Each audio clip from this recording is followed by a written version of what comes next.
अस्सलामुअलैकुम तमाम देखने और सुनने वाले बहन भाइयों को मेरा प्यार भरा सलाम।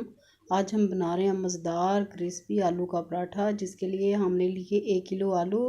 इन्हें बॉईल करके मैश कर लिया। अब इसमें ऐड करेंगे साबुत धनिया 2 चम्मच, काली मिर्च का पाउडर 1 चम्मच, पिसा धनिया पाउडर 1 चम्मच, हल्दी हाफ़ टी स्पून, नमक 1 खाने का चम्मच, लाल मिर्च का पाउडर 1 खाने का चम्मच, दड़ा मिर्च है वो कुटी हुई लाल मिर्च है वो हम लेंगे 1 चम्मच, और प्याज और हरा धनिया और हरी मिर्ची कटी हुई शामिल करेंगे।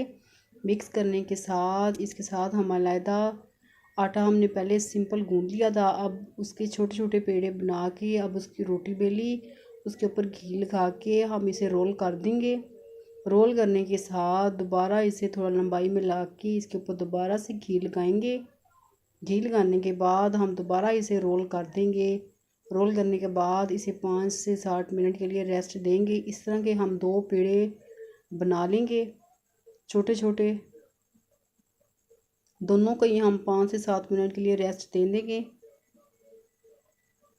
5 से 7 मिनट के बाद हम एक रोटी बेलेंगे, इसके साथ हम दूसरी रोटी बेलेंगे।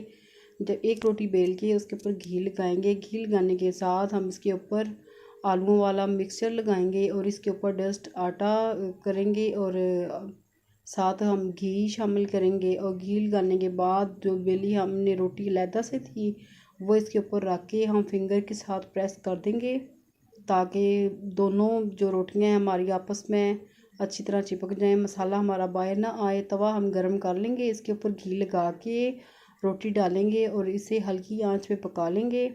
जब एक साइड पक जाएगी तो हम दूसरी साइड से इसे पकाएंगे और इसके ऊपर घी लगा के हल्की आंच पे पका लेंगे, ताकि हमारा पराठा जो है वो क्रिस्पी और मज़ेदार बने।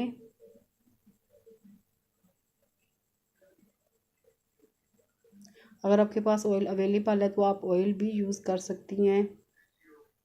माशाल्लाह से पराठा हमारा बन गया है।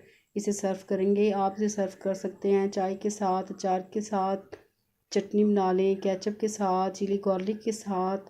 रेसिपी आपको अच्छी लगे तो इसे ज़रूर लाइक करें, शेयर करें, चैनल को सब्सक्राइब करें, बेल आइकन को प्रेस करें और फीडबैक ज़रूर दें ये न्यू रेसिपी आलू पराठा की कैसी लगी।